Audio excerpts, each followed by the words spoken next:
హన్మకొండలో youth Congress అధ్యక్ష ఎన్నిక వేడి పుట్టిస్తుంది. ఆ పార్టీకి చెందిన ఓ ఎమ్మెల్యే తనయుడు, ఓ సీనియర్ నేత కుమారుడు పోటీ పడుతున్నారు.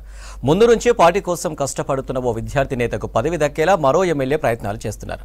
అధ్యక్ష పదవిని పార్టీ కోసం కష్టపడిన వారికే ఇవ్వాలని పెద్దలను కోరుతున్నారు యువ నేతలు.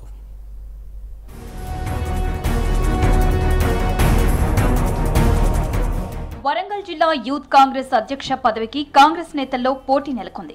వరంగల్, హన్మకొండ, కాజీపేట ట్రై సిటీల్లో కాంగ్రెస్ ఎమ్మెల్యేలు విజయం సాధించారు.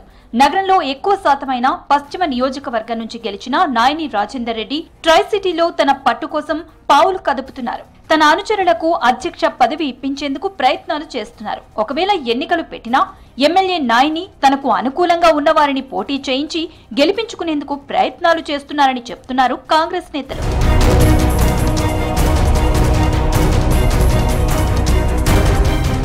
జిల్లా యూత్ కాంగ్రెస్ ఎన్నికలను ఛాలెంజింగ్ గా తీసుకున్నారు నేతలు.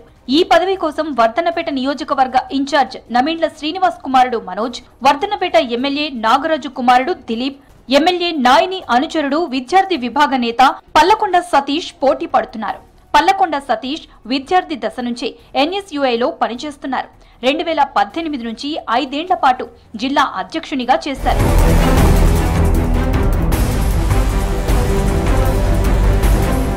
నగరంలో పట్టు కోసం నాయని ప్రయత్నాలు చేస్తుంటే నగరం చుట్టూ ఉన్న వర్ధన్నపేట ఎమ్మెల్యే నాగరాజు కూడా తన కుమారుడిని యూత్ కాంగ్రెస్ బరిలోకి దించారు. ఇదే నియోజకవర్గ ఇన్ఛార్జ్ నమీండ్ల శ్రీనివాస్ తన కొడుకు మనోజ్ కు ఇవ్వాలని పార్టీ పెద్దలతో చర్చించినట్లు టాక్.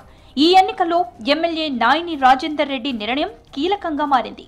నాయని రాజేందర్ సతీష్ కి మద్దతిస్తారా లేక నమీండ్ల కుమారుడు మనోజ్ కు సపోర్ట్ చేస్తారా అనేది ఇంట్రెస్టింగ్ గా మారింది.